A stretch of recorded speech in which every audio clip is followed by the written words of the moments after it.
It's my life.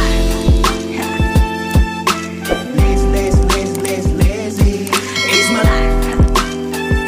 Okay, dati hanggang dito meron na, build up na dito eh. Yan, dyan, build up na. So ngayon, baka kasi marami na ring nakadaan, yan. Ayun oh. Kailangan pala, magbablog lang pala para lumabas. Yung mga ganyan, kahit na alam mo masikip pero ano eh, free flowing, di ba? Matsatsaga mo yun eh. Unlike sa talagang bumper to bumper, di ba? Talagang ganyan. Ilang lanes yan? Ilang lanes ang kinakain dito ng 4-wheel. Pero design naman talaga itong daan, given na may inaayos na talaga dito. Inaayos na, hindi maayos-ayos. Ayan oh. So, ito po ang senaryo dito. Daily senaryo.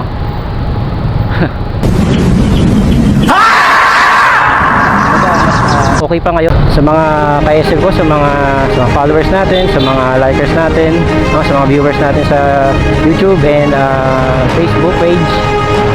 Ayun, maraming salamat sa suporta. Then yung kumbaga mapabashman or papuri man, maraming salamat. Lahat siyang gasolina para sa ikagaganda, ikawalad ng ating channel. So, keep up the good work lang. So yan, we're using Insta360 One RS, not to promote. Hindi naman tayo sponsored. So para mabigyan natin ng mas magandang angle yung motorcycle vlog natin. So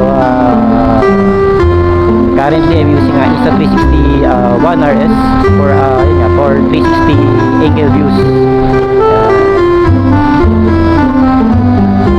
So yung nakamount sa natin is Usec S9R, which is 2K 60 frame rate per second.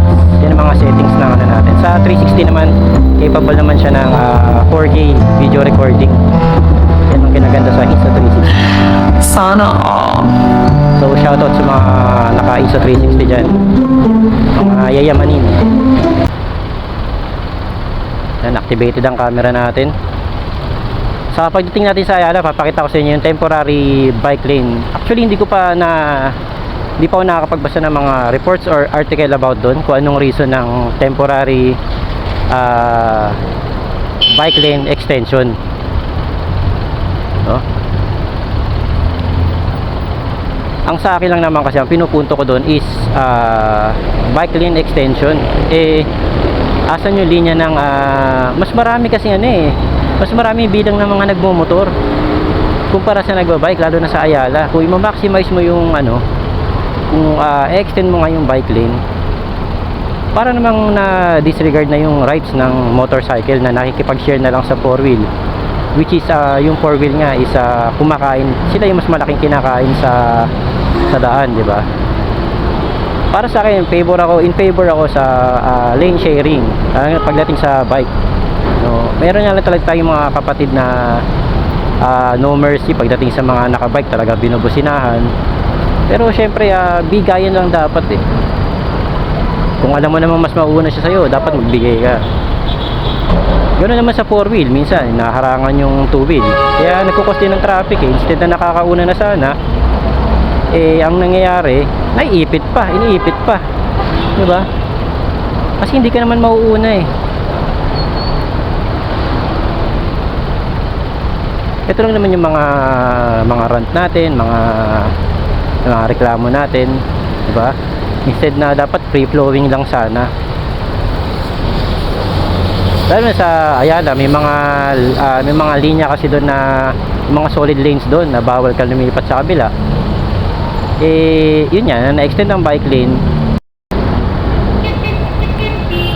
No choice yung mga motorista na mga motorcycle na luminya sa 2-wheel, which is magiging dagdag tuloy sa mga 4-wheel. Instead na mas mabilis sana yung galawan, di ba? So hindi natin alam kung anong plan ng Makati for that reason ng bike lane extension. Although na temporary nakalagay sa, may nakalagay dun sa ano eh, nakalagay na banner ba o parang tarpaulin, nakalagay na temporarily. May date naman na nakalagay, naka-indicate yung date. Pero syempre dahil doon apektado rin yung takbuhan natin, so medyo late na rin tayo, naipit tayo dun sa Tambo, Quirino. So malapit na tayo sa main course natin. Bagay sa Makati, side lang naman kasi temporary lang naman. Pero dito talaga sa Pasay, pagpasok mo ng tramo, yan, paloob, palabas. Kasi pag palabas naman may bus terminal kasi dun eh. Kumbaga isa rin yun sa nagkukos ng blockage sa free flowing sana ng mga sasakyan sa traffic.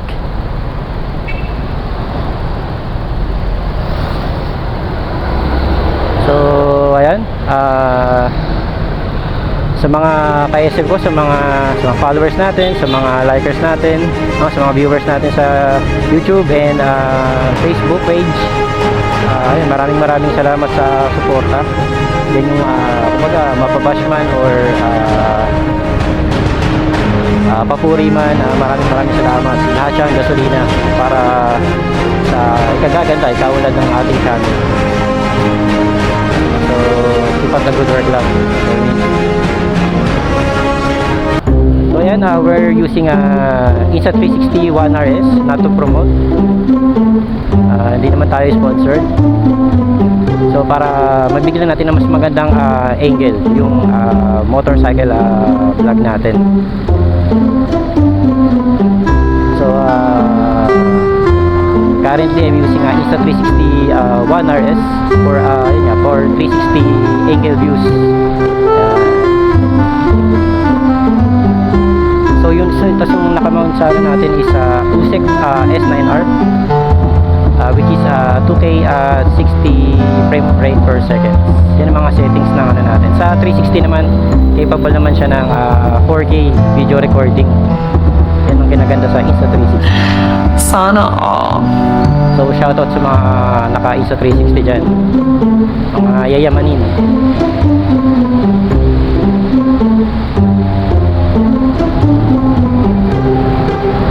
Medyo late lang tayo ng 5 minutes sa regular time natin.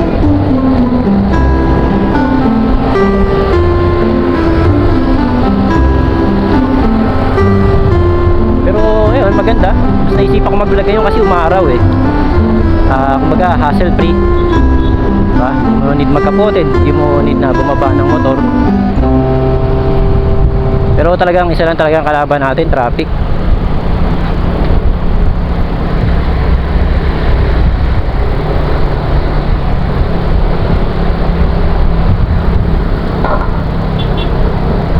So ito na, pa-domestic na.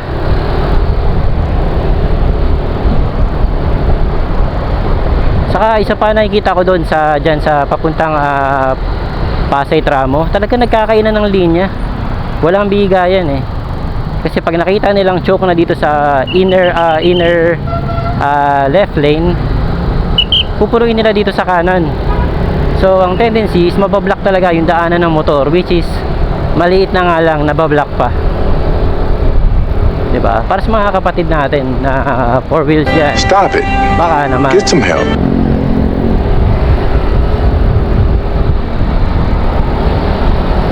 baga yung 30 minutes na biyahe lang sana natin is nauuwi sa yun nga, nauuwi sa 40 to 45 minutes. Pinaka worst ko yata is maabot ng 47 minutes. Yun, 7 minutes late din ako sa work. Okay, dati hanggang dito meron na build up na dito eh. Yan, dyan, build up na. So ngayon, baka kasi marami na ring nakadaan. Yan, ayun oh. Kailangan pala, magbablog lang pala para lumot. Yung mga ganyan, kahit na alam mo masikip pero ano eh, free flowing, di ba? Matiyatsaga mo yun eh. Unlike sa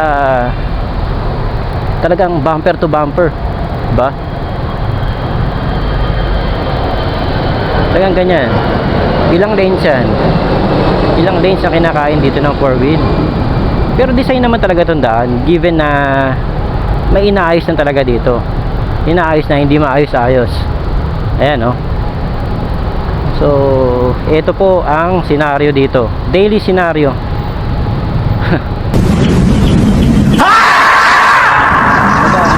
Okay pa ngayon, although na Thursday, medyo patay na araw. Ayan. Maganda yung kahit na ganyan pero gumagalaw. Pero ang reason naman yan kaya naiipon yan is yung sa green light. Syempre pag naka green medyo magogo, kaso nga lang mabagal mag-response yung mga nasa unahan. Saka nangyayari kasi yung nasa innermost lane na may lipat sa right, di mo alam kung gustong mauna or pare-parehas lang naman eh.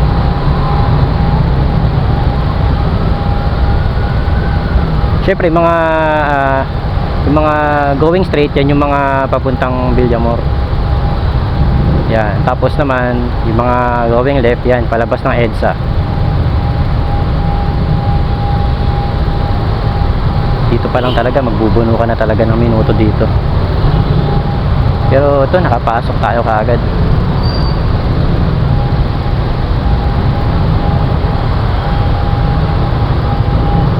Diba? Ang bagal mag-response sa mga nasa unahan. Mapasin na to, di matapos-tapos yung project. Soka. Yan. Ano? Hindi na natapos yan.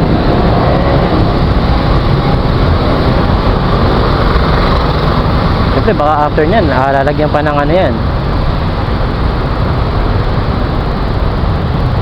granite ba yun? Ayan. Talagang medyo kumakain na talaga ng ano to. Kumbaga sabi ko nga sa inyo, isang taon na eh. Isang taon na sa NMAX ko. Isang taon na rin yung traffic talaga dito. Simula na ginawa itong NAIA extension, flyover extension to EDSA. Mamamit na tayo ng malupit. Pero talagang ipit talaga tayo ka-SM.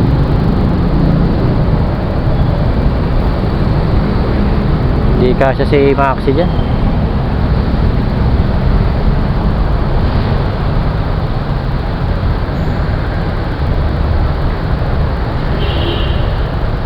Yung chances natin na makapass through dyan is pag nag green light, kailangan mabilis yung response ng mga nasa unahan. Minsan tutulog-tulog yung mga kapatid nating mga ano eh, motorista eh. Dapat pag nasa daan tayo, ano tayo, agile, responsive dapat tayo, alert, diba?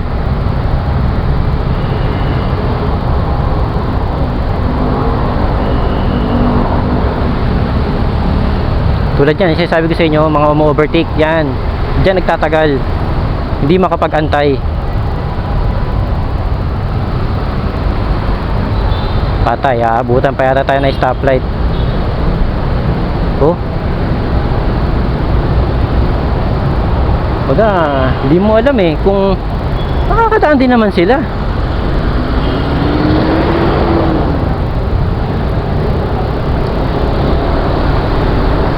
Umabot ka. Yeah. So, yun.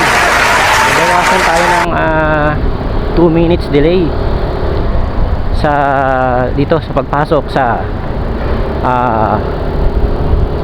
tramo Pasay. Yan pa.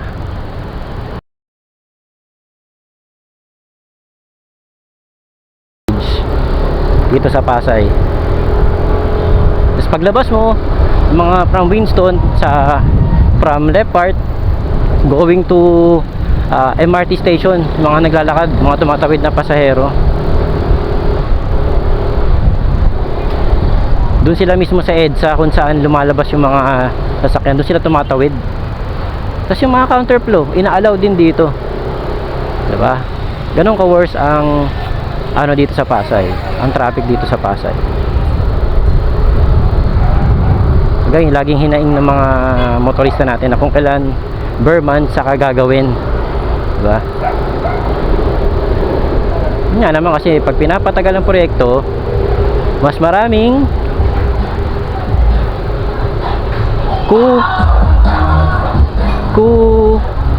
alam nyo na yan. Yun lang naman yun eh. Kasi ito, di mo maintindihan to.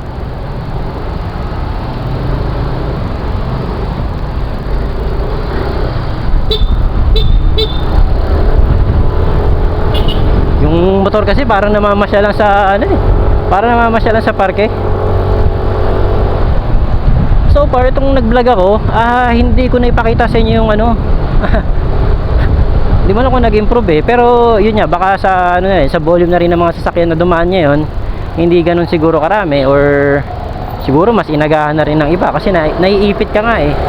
May ipit factor experience dyan sa Pasay, sa tramo. Lalo na tayo ng mga saktuhan ng talagang time natin. Nag-adjust na nga tayo ng alis sa bahay na 5 minutes. Pero syempre yung 5 minutes na yun para dyan lang talaga sa delay. Usually tumatagal ng 7 to 10 minutes ang ipit dyan sa Pasay. Hindi sinasabi ko sa inyo na paglabas.